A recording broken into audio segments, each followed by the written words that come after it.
नए नए छत्तीसगढ़ी गीत देखने सुनने के लिए हमारे YouTube channel Krishna music Navagarh को सब्सक्राइब करें, शेयर लाइक करें।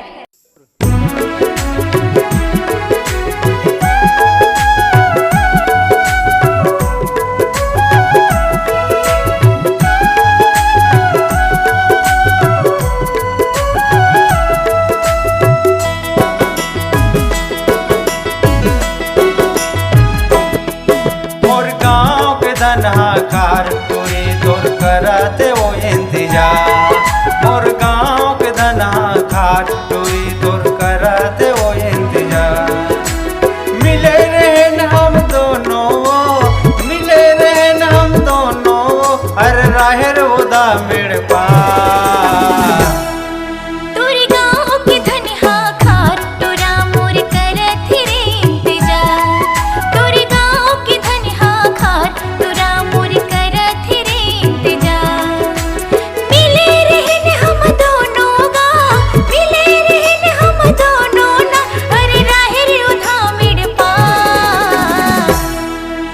गाँव के धनहा कार टूरी तोर कराते वो इंतजार, टूरी गाँव के धनहा कार टूरा मोर करत रे इंतजार।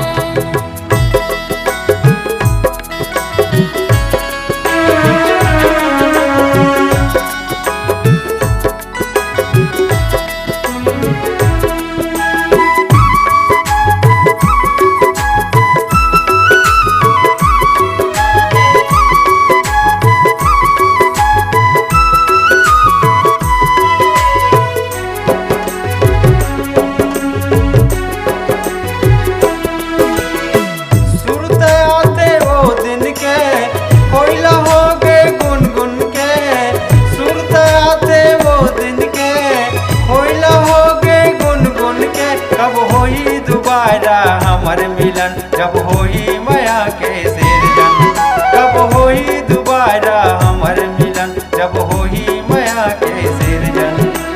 छतिया में अपन लगा के वो मन भर माया ते करे वो, छतिया में अपन लगा के वो मन भर माया ते करे वो, हर राहर वो दा मेरे पार।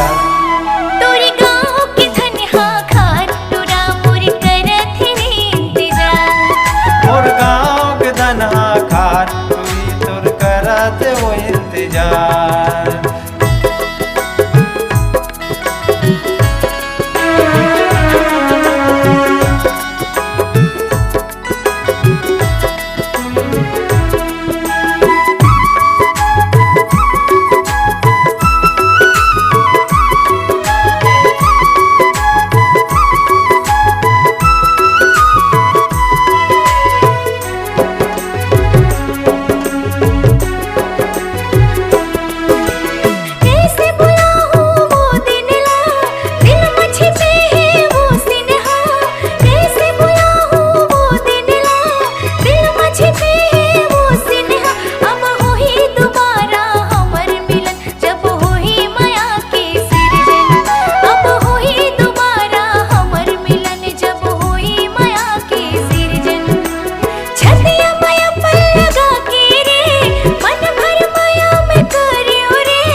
गाँव के धनहा कार टूरी तोर कराते वो इंतजार, टूरी गाँव के धनहा कार टूरा मोर करत रे इंतजार।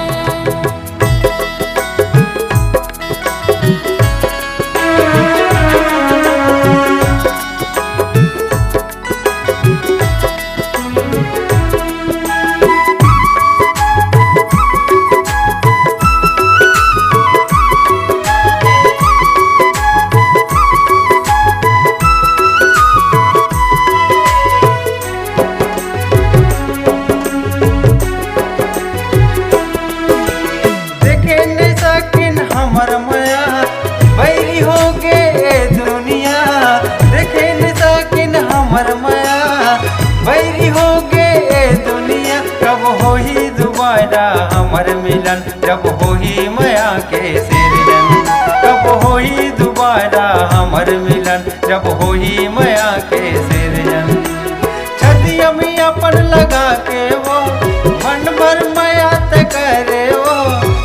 भाग्यम अपन लगा के वो मन भर मयात करे वो हर राहर वो दा मेड़ पार तोरे गाँव के धन हा खार तोरा मोर करत रे इंतजार मोर गाँव के धनाकार चोरी तोर करा दे वो इंतजार मिले रहेन हम दोनों मिले रहेन हम दोनों हर राहर वो दा मेड़ पार तोरे गाँव के धन हा खार तोरा मोर करत रे इंतजार मोर गाँव के धनाकार चोरी तोर करा दे वो इंतजार तोरे गाँव के धन हा खार तोरा मोर करत रे इंतजार मोर गाँव के धनाकार